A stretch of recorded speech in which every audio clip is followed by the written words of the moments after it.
Good evening guide আর সবাইকে জানাই জগদ্ধাত্রী পুজোর অনেক অনেক অনেক শুভেচ্ছা শুভকামনা। তো সন্ধে সন্ধে আমরা বেরিয়ে পড়েছি ঠাকুর দেখার জন্য। যাব কোথায় বলো তো? গন্তব্যস্থল হলো চন্দননগর। জগদ্ধাত্রী পুজোর চন্দননগরেই যদি না যায় তাহলে জগদ্ধাত্রী ঠাকুর দেখে মজা কি আসবে বলো? না লাইটিং দেখে মজা আসবে না ঠাকুর দেখে। তো তিনজনে মিলে আমি, মা, ভাই ইউজুয়ালি আমরা বেরিয়ে পড়লাম। তো এটা হচ্ছে আমাদের চৌরঙ্গি দিয়ে যাওয়ার রাস্তা, যেটা কালীবাড়ি। তোমরা আমার ব্লগে দেখেছো। আমরা ঘাট পেরিয়ে যাব। তো কালীবাড়িতে ঢোকার আগেই একটা প্যান্ডেল হয়েছিল, প্লাস সেখানে খিচুড়ি দিচ্ছিল। আর খিচুড়ি মানেই তো পুজোর সময় খিচুড়ি পাওয়া মানে এটা তো ভাগ্যের ব্যাপার বলে, ঠাকুরের প্রসাদ। তো দাঁড়িয়ে পড়লাম সেখানে, খিচুড়ি খেয়ে নিলাম, সেখানকার প্রতিমাটাও দর্শন করে নিলাম এবং চলে গেলাম ফেরিঘাটের দিকে। তো এটা আমাদের শ্যামনগরের ফেরিঘাট। এটা আমরা পার হয়ে যাব তেলিনীপাড়া ঘাটে, ঠিক আছে? তো টিকিট কেটে নিলাম। এই সময় সাধারণত টিকিটের দামটা একটু বেশি থাকে, হয়তো 1-2 টাকা বেশি নেয়। তারপরে চলে গেলাম পার হয়ে তেলিনীপাড়া ঘাটে। এটা চন্দননগর শুরু। তো চন্দননগর শুরু মানে ঠাকুরও শুরু। তো আজকে তোমাদেরকে অনেক অনেক অনেক ঠাকুর দেখাবো। এটা তোমার তেলিনীপাড়া ঘাট থেকে একদম সোজা তোমাদেরকে চলে যেতে হবে বাজারের ভিতরে। ওখানে দুটো ঠাকুর দেখে আমরা আবার ব্যাক করে চলে আসলাম সোজা রাস্তা ধরে, ঠিক আছে? আমরা যাব কিন্তু মেন রাস্তায়। এবার বলি, মেন রাস্তা উঠতে উঠতে কিন্তু তোমরা ডাইনে বায়ে যেদিকে তাকাবে মা জগদ্ধাত্রীকে তোমরা দেখতে পাবে, ঠিক আছে? কোনো কোনো জায়গায় বড় করে প্যান্ডেল আছে, কোনো কোনো জায়গায় এমনি লরি প্যান্ডেল যেটাকে বলে সেটা করেই তোমার মাকে রাখা হচ্ছে। তো এখানে দেখো, এই গণেশ মূর্তি এরকম আমি সাধারণত বোম্বেতে দেখে থাকি বা অনেক ভিডিওতে দেখেছি। তো এখানে এই সুন্দর একটা গণেশ প্রতিমাকে স্থাপিত করেছে, যে হয়তো ব্যাটারির দ্বারা বা রিমোটের দ্বারা চলছে কিনা আমি জানি না। তোমরা জানলে আমাকে অবশ্যই কমেন্টে জানিও। তো ওখানে আমরা একটু সময় কাটালাম, তারপরে আরও এগিয়ে গেলাম মেন রাস্তার দিকে। এখনও কিন্তু আমরা মেন রাস্তায় পৌঁছাইনি, তার আগে দেখতে পাবে তোমরা কত প্রতিমা আমরা দেখেছি। তো এখানে ওই প্রতিমাটা দেখার পরে আমরা আরেকটু এগিয়ে আসলাম। এগিয়ে এসে দেখো এখানে একটা ছোট্ট প্যান্ডেল মতন করেছে, কারুকার্য করার চেষ্টা করেছে। তো এখানের প্রতিমাটা দর্শন করে এইবার আমরা পৌঁছে গেলাম মেন রাস্তায়, ঠিক আছে? তো মেন রাস্তায় গিয়েই একদম ডান সাইডে পেয়ে গেলাম একটা সুন্দর প্যান্ডেল, সাথে মা জগদ্ধাত্রীকে।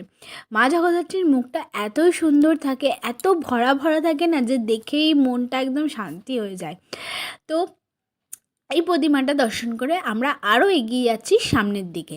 ভিড় দেখছো কত, কিন্তু জগদ্ধাত্রী ঠাকুর চন্দননগর দেখে একটা মজা আছে, জানো তো? কোথাও কিন্তু ওরকম লাইন দিয়ে তোমাকে প্যান্ডেল দিয়ে ঠাকুর দেখতে হবে না। তুমি জাস্ট প্যান্ডেলে ঢুকবে, প্রতিমা দর্শন করবে, বেরিয়ে আসবে। কলকাতার সিস্টেমটা আমার খুব বাজে লাগে। প্রতিমা দর্শন করতে আমি ওই জন্য কলকাতায় যেতে চাই না, কারণ সব রাস্তা আটকে দেয়, এখান দিয়ে ওখান দিয়ে সেখান দিয়ে গিয়ে অনেক ভিড় ঠেলে উঠতে হয়। এই প্যান্ডেলটা দেখো এত সুন্দর চমৎকার করেছে, না দেখলে তোমরা বিশ্বাস করতে পারবে না। পুরোটাই একটা করেছে পাখিদের নিয়ে, থিমটা করেছে ওরা। তো পাখির বাসা থেকে শুরু করে পাখিকে যে আমরা বন্দি করে রাখছি সেটা শুরু করে তোমার আকাশে ওরা পাখি, এরকম সুন্দর করে ওরা সাজিয়ে তুলেছে। আমার এই প্যান্ডেলটা তো দারুণ লেগেছে। তোমাদের কেমন লেগেছে অবশ্যই জানিও। তো পাখিরদের কি বলবো, পাঠশালা দিয়ে যেতে যেতে ভেতরে আমরা প্রবেশ করছি। তো ভেতরে চলো তোমাদেরকে দেখাই। দেখো কি সুন্দর, যে আমরা বাড়িতে যেরকম পাখি পুষছি, পাখির খাঁচাগুলোর মধ্যে কি সুন্দর। আমার তো দূর থেকে মনে হচ্ছিলো মনে হয় সত্যিকারের পাখি, কিন্তু যখন কাছে গেলাম তখন দেখলাম না।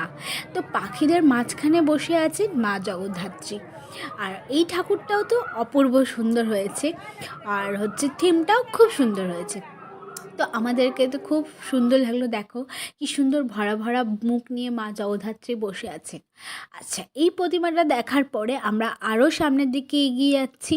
এগিয়ে যাওয়ার পরে বা ডান দিকেই আবার একটা গলির মধ্যে এই প্রতিমাটা দেখতে চলে যাচ্ছি। তার আগে যে লাইটিংগুলো করেছে দুর্দান্ত, ওখানে একটু সময় কাটালাম। তারপরে গিয়ে দেখলাম এটা করেছি সহজ পাঠ। সেই ছোট্টবেলায় আমরা যেগুলো পড়েছিলাম সেইগুলোর কথা মনে মনে আওড়াতে লাগলাম, যেগুলো আমরা একদম ছোট্টবেলায় পড়েছিলাম, সহজ পাঠের গল্প। তার মাঝখানে মা জগদ্ধাত্রীকে দর্শন করে নিলাম। এই প্রতিমাটাও খুব সুন্দর হয়েছে। তো সেটা দেখার পর আরেকটু এগিয়ে গেলাম, একটুখানি আগিয়ে যেতেই দেখলাম আরেকটা প্যান্ডেল। এটা করা হয়েছে মহাকাল। মহাকাল মানেই হচ্ছে শিব ঠাকুর। শিব ঠাকুরের আমি খুব ভক্ত, তো এই প্যান্ডেলটা তো আমাকে দেখতেই হবে। তো প্রথমেই দেখলাম ঢুকেই শিবলিঙ্গ তৈরি করা হয়েছে এই দিকে, আর এই দিকে উল্টো দিকে রয়েছে নন্দী। যেখানে বাবা সেখানে নন্দী, তাই না বলো? এরপরে ঢুকে গেলাম, এখানে দেখলাম যে যেগুলো আমরা মনস্কামনা করে যে ঢিল বাঁধি সেরকম কিছু তৈরি করেছে। তারপরে ভেতরে ঢুকে দেখছি স্বয়ং ভোলানাথ ওইভাবে বসে আছে একদম জগদ্ধাত্রী মায়ের সামনে, আর এইদিকে রয়েছে মা জগদ্ধাত্রী তার বাহনকে নিয়ে। তো প্যান্ডেলটাও সুন্দর করেছিল, ভোলানাথকেও খুব সুন্দর লাগছিল, একদম সামনাসামনি দুজনে মনে হচ্ছে যে কি বলে দুজন দুজনকেই দেখছে, এরকম একটা ব্যাপার। তো তারপরে হচ্ছে আরেকটু এগিয়ে যাচ্ছি, এইটা হচ্ছে তোমার আর হচ্ছে জ্যোতি সিনেমা হল যেটা বলে চন্দননগরে, জ্যোতি সিনেমা হলের ওখানে প্যান্ডেল, ঠিক আছে? এটা কিন্তু সবথেকে বড় প্যান্ডেল, এই চন্দননগরের সবথেকে বড় প্যান্ডেল কিন্তু এটা, ঠিক আছে? তো সেটা দর্শন করার জন্য আমরা এগিয়ে যেতে লাগলাম। এই প্যান্ডেলটাতে খুব ভিড় হয়েছিল, কারণ এই জায়গাটা না খুবই কনজেস্টেড ছিল, তো ওই জন্য ভিড়টা একটু বেশি ছিল। তো কিন্তু দেখতে অসুবিধা হয়নি। তো যাই হোক, আমরাও ঠেলাঠেলি করে ঠাকুর দেখতে এসেছি, একটু তো ঠেলাঠেলি হবে বলো। তো ঠেলাঠেলি করে মোটামুটি চলে গেলাম। দেখো এই প্যান্ডেলটা খুব সুন্দর করেছে। বাইরেটা তো তোমাদেরকে দেখালাম, ভেতরের ঝাড়বাতিটা দেখো কত সুন্দর হয়েছে। আর এই যে লাইটগুলো দিয়েছে না, সেই কালারগুলো এত কালারফুল ছিল, এত সুন্দর ছিল যে প্যান্ডেলের সৌন্দর্য আরও বেশি লাগছিল। তো এখানে সবাই নিজেরাই আর কি, মায়ের যখন আরতি হচ্ছিল তো নিজেরা নাচ করতে মগ্ন ছিল। আর হচ্ছে তো ওই জন্য একটু সামনে আমি যেতে পারিনি। যাই হোক, দূর থেকে তোমাদের জন্য মায়ের প্রতিমাটা আমি ক্যামেরা বন্দি করলাম, করে নিয়ে বাইরে চলে আসলাম, কারণ ওখানটায় একটু কনজেস্টেড ছিল, ঢোকা যাচ্ছিল না। তো এরপরে চমক হচ্ছে তোমাদের, দেখো এই ঠাকুরটা দেখার পর মানে আমি নিজেকে নিজের মধ্যে রাখতে পারলাম না। এত সুন্দর মানে কারুকার্য কারোর হাতে হতে পারে। আমার মনে হচ্ছে যে সামনে মনে হচ্ছে দেবী সামনে একদম স্বয়ং বসে আছেন। মানে তার চোখ থেকে শুরু করে তার চুল থেকে শুরু করে তোমরা খেয়াল করে দেখো, মানে চোখগুলো মনে পুরো ভাসা ভাসা, মনে হচ্ছে একটা জ্যান্ত ঠাকুর ওখানে রয়েছে। আমি তো খানিকক্ষণ ওখানেই দাঁড়িয়ে থাকলাম, আর মাকে মানে মন ভরে দর্শন করে আমার জন্য মন ভরছে না। আমাকে বলছে চল চল, আমি বলছি দাঁড়াও আরেকটু দেখি, দাঁড়াও আরেকটু দেখি, এরকম। তারপরে এবার হাঁটছি, পরের দিনই ছিল তোমার পজিশন, তো তাই জন্য তারা লাইটিংগুলোকে সেট করছিল। তো দেখো লাইটিংগুলো তো মানে একটু তো তোমাদেরকে দেখাতে পারলাম, আর আমরাও দর্শন করতে পারলাম। তো তারপরে হেঁটে যাচ্ছি, এখানে একটা প্যান্ডেল হয়েছিল। আমি প্রথমেই প্যান্ডেলটার থিমটা বুঝতে পারিনি, তারপরে যত এগিয়ে যাচ্ছি তখন আমি বুঝতে পারলাম এটা হচ্ছে যারা ধান কাটে না, জ্যৈষ্ঠ, বৈশাখ, জ্যৈষ্ঠ, আষাঢ়, শ্রাবণ মাসে কোন কোন মাসে কি কি ধান হচ্ছে, কিভাবে চাষিরা স্ট্রাগল করছে, কিভাবে চাষিরা ধান কাটছে, চাষ করছে, এই চাষিদের স্ট্রাগলটাই এখানে তুলে ধরা হয়েছে, ঠিক আছে? তো এরকম করে ধানের বস্তা আছে, তারপরে যে সরায় লক্ষ্মী পুজো করা হয় সেই সরাই, মানে গ্রামের পুরো চিত্রটা এখানে তুলে ধরা হয়েছে। আর তার মাঝখানে বসে আছেন দেবী জগদ্ধাত্রী, ঠিক আছে? তো এই ঠাকুরের মুখটাও দেখলে কত সুন্দর হয়েছে। তারপরে ওই সাইডে মানে পুরো বাংলা মাসের নামগুলো দিয়ে এই প্যান্ডেলের থিমটা তৈরি করা হয়েছে।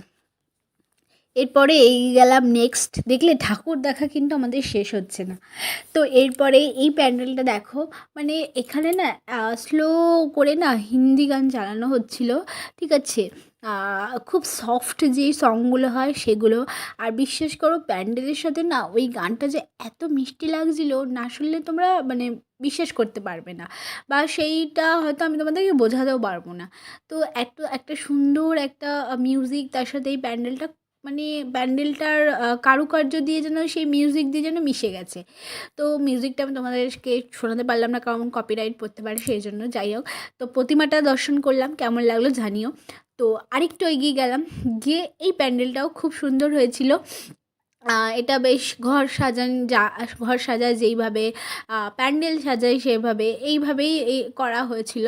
তো এখানে মায়ের হচ্ছে আরতি হচ্ছিল, ঠিক আছে। তো মাকে দেখো পুরো ধোঁয়ার মধ্যে দেখা যাচ্ছে, মায়ের আরতি চলছে এখানে।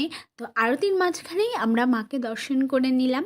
দর্শন করে আমরা আস্তে আস্তে করে এই প্যান্ডেলটা থেকে বেরিয়ে আসলাম।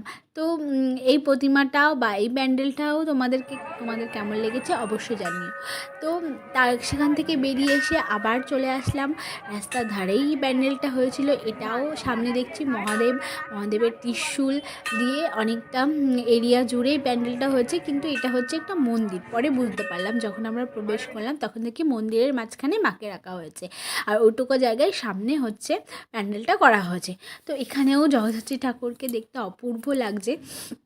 তো সেটা দেখে আমরা আরও এগিয়ে চলে আসছি।